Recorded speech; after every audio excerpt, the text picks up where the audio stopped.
నిజ నిర్ధారణకు అంతిమ నిర్ణయం డిఎన్ఏ టెస్ట్.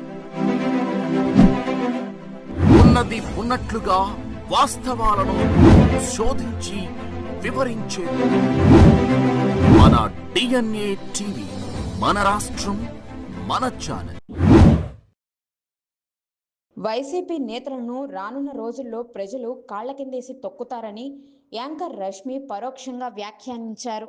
వైసీపీ నేతను యాంకర్ రష్మి టార్గెట్ చేయడం సంచలనంగా మారుతుంది. వారు చేసిన దానికి భవిష్యత్తులోనూ వారికి ఇదే గతి పడుతుందంటూ తాజాగా యాంకర్ రష్మి గౌతమ్ చేసిన ట్వీట్ వైరల్ అవుతుంది. ఏపీలో పెట్రోల్ డీజిల్ కొరత వేళ వైసీపీ నేతలు రాష్ట్ర వ్యాప్తంగా నిరసనలకు దిగారు. అందులో భాగంగా తిరుపతి వైసీపీ నేత భూమన అభినయ్ రెడ్డి వినూత్న తరహాలో నిరసన కార్యక్రమం నిర్వహించారు.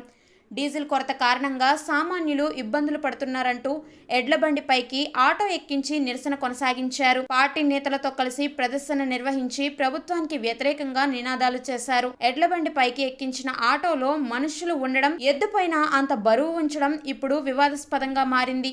ఈ నిరసన గమనించిన యాంకర్ రష్మి సోషల్ మీడియాలో తీవ్రంగా స్పందించారు. జంతు ప్రేమికురాలైన రష్మి ఈ ఘటన పైన భూమన అభినయ్ రెడ్డిని టార్గెట్ చేస్తూ చేసిన ట్వీట్ వైరల్గా మారింది. రష్మి చేసిన ట్వీట్లో ఆ ఎద్దుల బండిపైకి ఎక్కిన వారికి అదే గతి పడుతుందని తీవ్ర స్థాయిలో స్పందించారు. ఆ ఎద్దు ఆ సమయంలో పడిన వేదన వారికి 1000 రెట్లు జరగాలని రష్మి వ్యాఖ్యానించారు. Petha India animal welfare board ఈ విషయాన్ని పరిశీలించి కఠినంగా వ్యవహరించాలని సూచించారు. భవిష్యత్తులో మరెవరూ ఇలా చేయకుండా అవసరమైన ఆంక్షలు అమల్లోకి తీసుకురావాలని కోరారు. 2 రోజుల క్రితం 40 హస్కీల బాధ్యత ఎవరిదని ప్రశ్నించారు.